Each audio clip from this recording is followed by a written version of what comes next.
La parole est à Monsieur Vincent Ledoux. Merci Monsieur le Président. Ma question s'adresse au ministre des Affaires étrangères.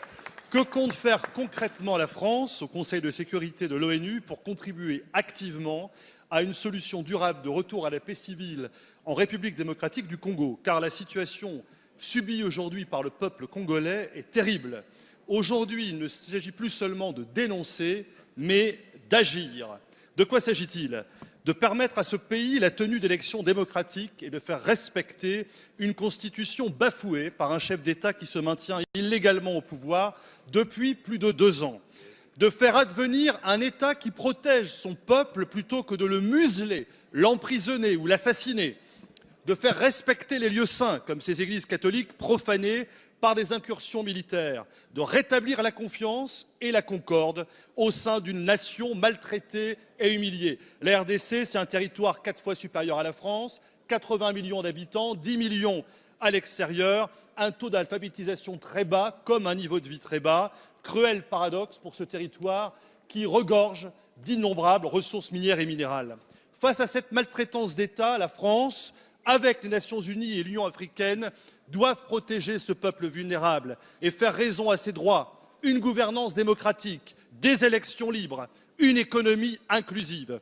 Au moment où nous réfléchissons sur l'asile et l'immigration, il serait bon de régler au plus vite cette situation qui, si elle devait malheureusement perdurer, déstabiliserait cette partie de la région des Grands Lacs et renforcerait de ce fait les flux massifs de migration vers l'Europe et la France. Dans ces derniers jours, plus de 4000 réfugiés ont fui vers le Burundi pour échapper au conflit entre les groupes armés et l'armée congolaise dans l'est du pays. Alors, Monsieur le Ministre, merci de nous préciser l'action extérieure de l'État français dans cette terrible question congolaise. Merci, Monsieur le député. La parole est à Madame Nathalie Loiseau, ministre chargée des Affaires européennes. Monsieur le Président, Mesdames et Messieurs les députés, Monsieur le député Ledoux, vous avez raison, la situation en République démocratique du Congo est vivement préoccupante. Qu'il s'agisse des droits de l'homme, de la situation politique, de l'insécurité ou de la situation humanitaire. La France a fermement condamné les violences commises par les forces de sécurité lors des manifestations de décembre et de janvier. Nous appelons les autorités congolaises à s'assurer que les responsables de ces violences soient traduits en justice. La situation dans les Kasaï recueille particulièrement notre attention. Des événements graves s'y sont déroulés que nous condamnons naturellement. Toute la lumière doit être faite sur ces violences.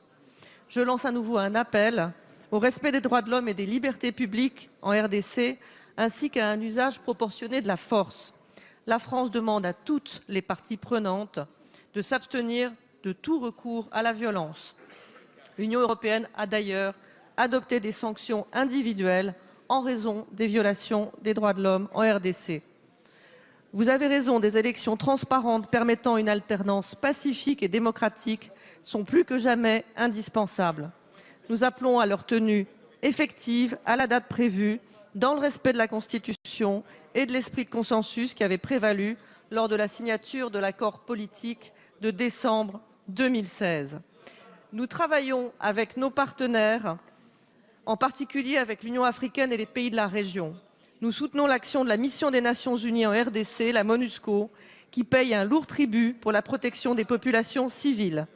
La France a par ailleurs augmenté son aide humanitaire à la RDC, qui a atteint l'année dernière 2,4 millions d'euros. Merci, Madame la Ministre.